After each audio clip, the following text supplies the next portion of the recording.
This series of videos was designed to provide educational content for federally qualified health centers and rural health clinics to assist with their telehealth implementation. The content is also useful for other types of providers and organizations. The following video will cover these specific topics.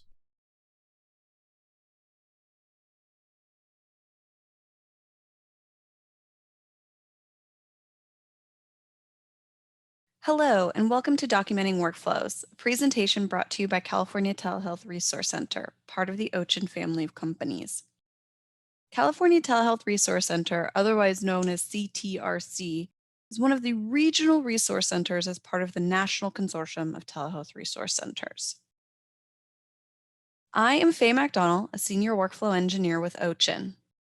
Today, I'm going to be talking to you about documenting workflows. And as you all know, virtual care is more common now than ever before due to the pandemic. This has created a larger need for telehealth services within our clinics. That means our telehealth workflows need to be well-defined and easy for staff to adopt and implement. I am a big proponent of mapping your current telehealth workflows and adapting them as you learn and grow your telehealth services. During this presentation, I want you to think about how you could start documenting your own telehealth workflows. By mapping out your workflows, you can use them as a learning tool to educate your staff on how to conduct telehealth visits efficiently and confidently. Today, I will cover 3 main points: what is a workflow, how to map a workflow, and we'll review telehealth workflow examples mapped with the California Telehealth Resource Center. So this here is a workflow I ask myself every day. So workflows can be small, big, simple, complicated. They can be about whatever you need. But really, a workflow is a progression of steps or tasks that make up a work process. So these steps or tasks could be physical or mental.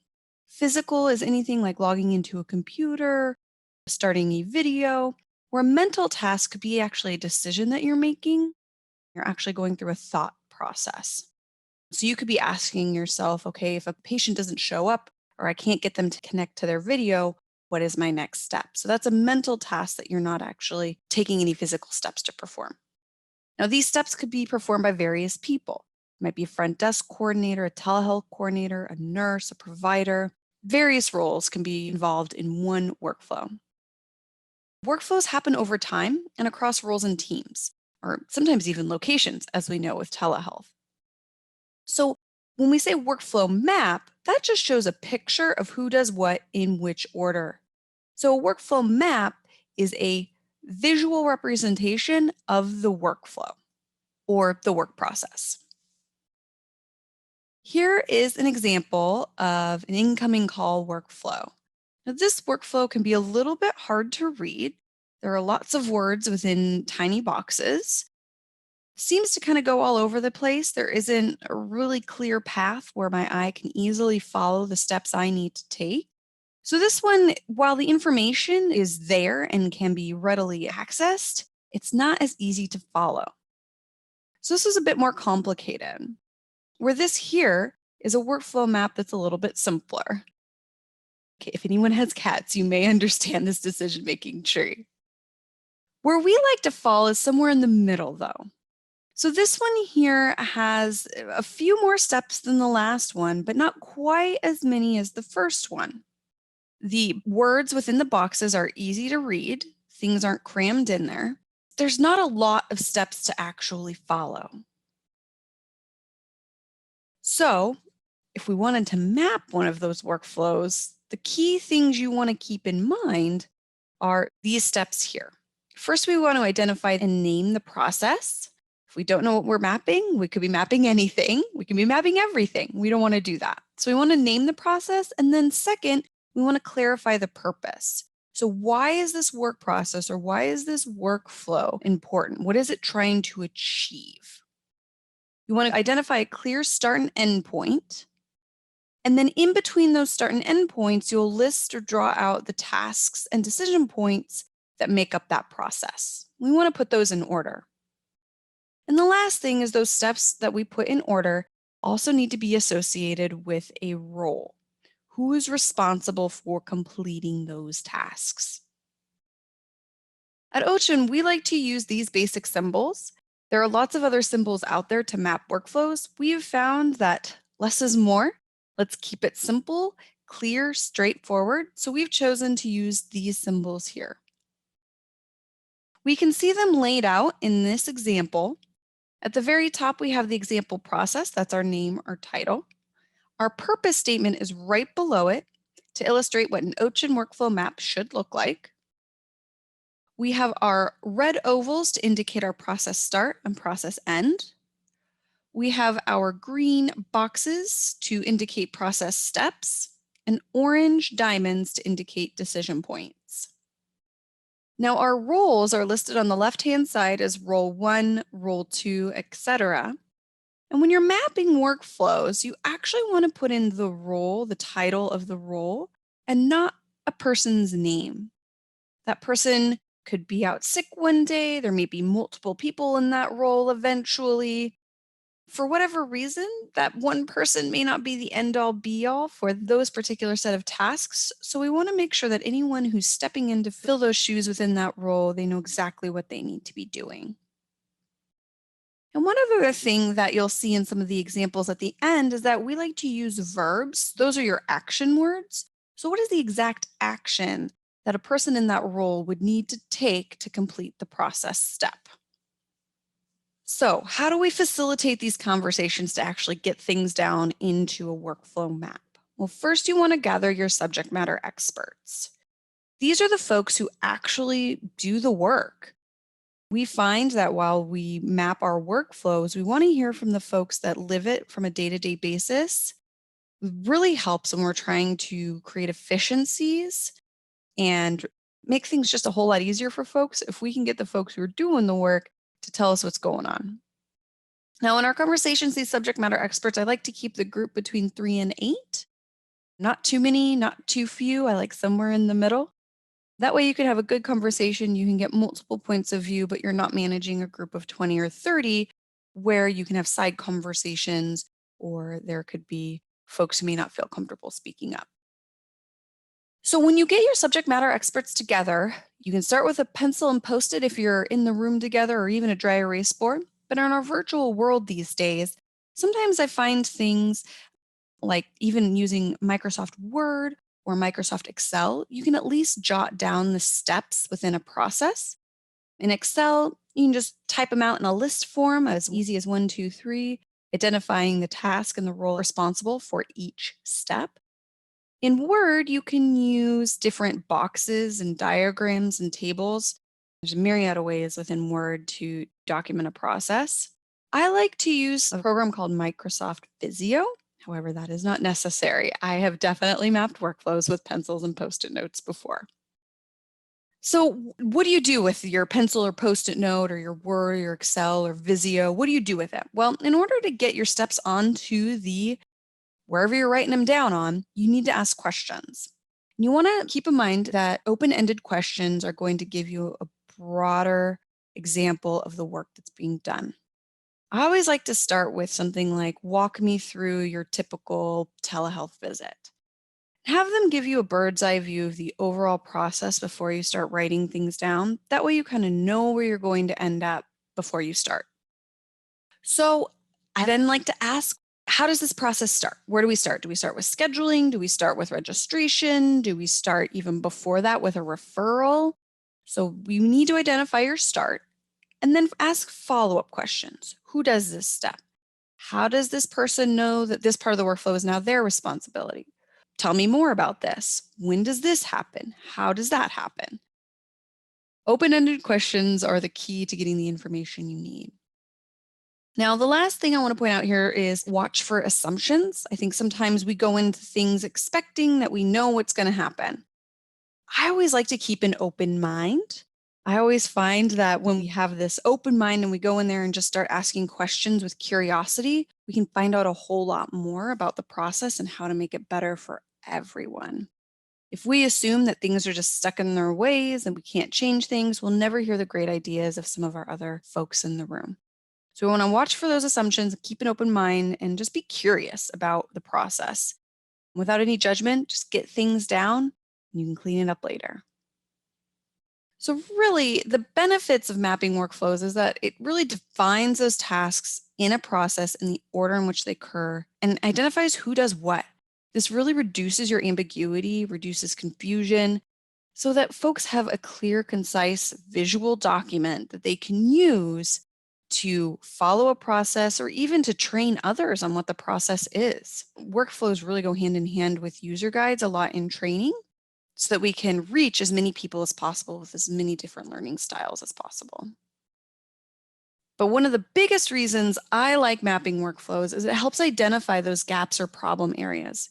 Even the mere fact of just putting a couple of subject matter experts together, asking them questions and documenting their processes, those subject matter experts will begin to see areas that they even want to improve and voice ideas they have for improvement. And you can really get teams together and focus them towards improvement efforts.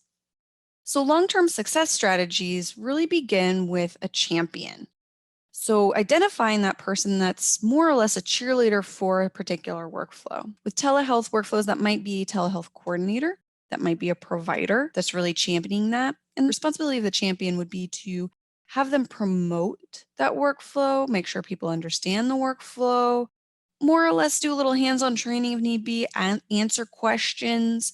Whereas the owner is a little bit different. So the owner for each workflow would be responsible for updating the workflow on a regular basis. This kind of leads me to my third point of setting a schedule. We like to suggest that at least once a year you're reviewing workflows.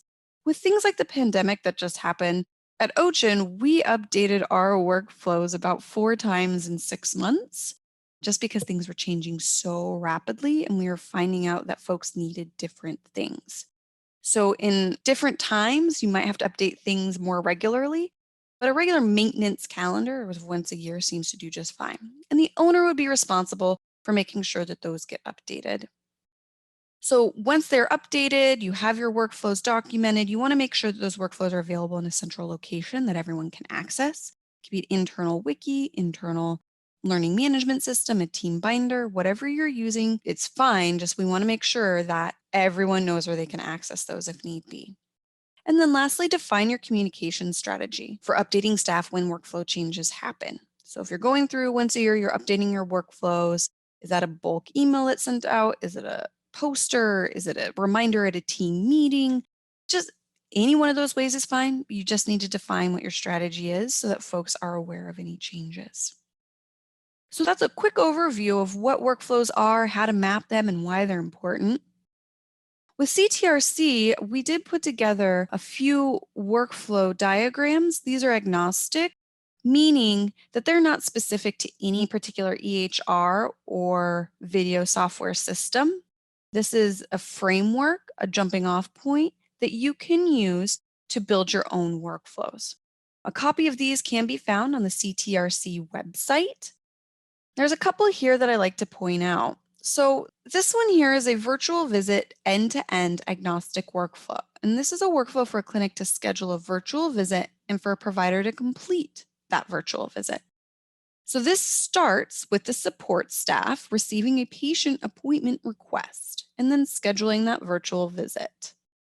So from there, the patient will receive an appointment confirmation and complete any pre-visit check-in items. Now this part here, we see a blue hexagon, and I'm going to pause here. And this is just a little note that there are some things within a workflow that need an additional note. We don't want to put too many notes onto a page, but sometimes you do need to call something out. So what this call out is saying is that because this is an EHR agnostic workflow, it's not really particular to your software, your system. This pre-visit check-in item, this box here, it may not apply to you. There might also be certain visit types that don't need anything to be completed ahead of time. So a pre-visit check-in item might be something like you need to go into their patient portal and make sure their insurance is up to date. Or it could be something a little bit more involved where a patient actually needs to go complete a lab before the visit actually happens. So these pre-visit check-in items might be big, small, or non-existent depending on your organization. So from there, the support staff reviews upcoming virtual and phone visits, contacts the patient to resolve any outstanding check-in steps. And at the time of the visit, after the patient has received their appointment reminder, they'll begin their visit. The provider will log into a workstation, open their encounter or their visit, and connect with the patient. Now, these steps are very generic. And again, this is a high level overview. So we don't have too many steps in here, but it's a basic framework of a visit to follow. So you might need to, if your providers are struggling with how to connect, you might need to actually spell out a separate workflow for what connect with patient actually means. So you might spell out each click that the provider needs to go through in your system to connect with that patient. Some folks even have the support staff, meaning MA, nurse, or telehealth coordinator, do this connect piece for the provider. And so this connect with patient box might be moved up before the provider actually meets with the patient and is moved up to the support staff swim lane. Regardless, once the provider is connected with the patient, they'll confirm a consent has been completed if it's required, enter their chief complaint, review and update patient history, interview and assess the patient, document progress note, document the diagnosis or any other pertinent information, and complete their visit or sign encounter, and then close the connection with the patient. So as I mentioned, sometimes we need something pulled out specifically, like if one box just really needs a lot more detail, we can pull it out into something like this. This is conducting a virtual visit, agnostic, and the purpose statement we have, workflow for a provider to complete a virtual visit, telehealth, telemedicine, video, etc. So this actually lays out those steps, or what does that mean to actually connect? And then lastly, what we noticed at the start of the pandemic is that sometimes with folks trying to get up and going on telemedicine or telehealth as quickly as possible, there were sometimes some connection issues and they had to actually default to a telephone visit instead of a virtual face-to-face visit over the computer. And if that happened, this is an example of that workflow. It may not be necessary to map a workflow for every possible scenario, but this telephone visit was happening enough. We were getting enough requests that we needed to document it. If it's a one-time thing, a workflow may not be necessary, but if you get 10 requests for the same thing, I think a workflow would be necessary at that point. And again, these workflows can be found on the California Telehealth Resource Center website. Thank you for letting me present this information to you. Here's some additional information. Have a great day.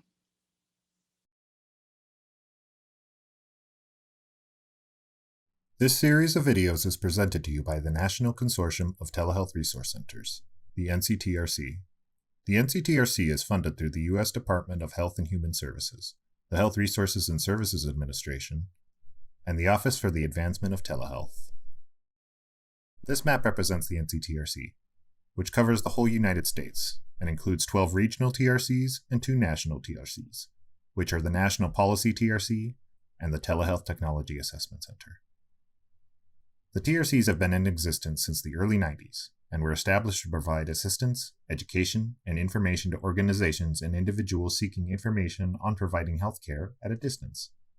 The NCTRC mission is to expand availability of healthcare to underserved populations through telehealth. For more information about telehealth, the NCTRC, one of the 2 national TRCs, or your regional telehealth resource center, please contact us through the NCTRC website. Thank you for joining us in reviewing this video series.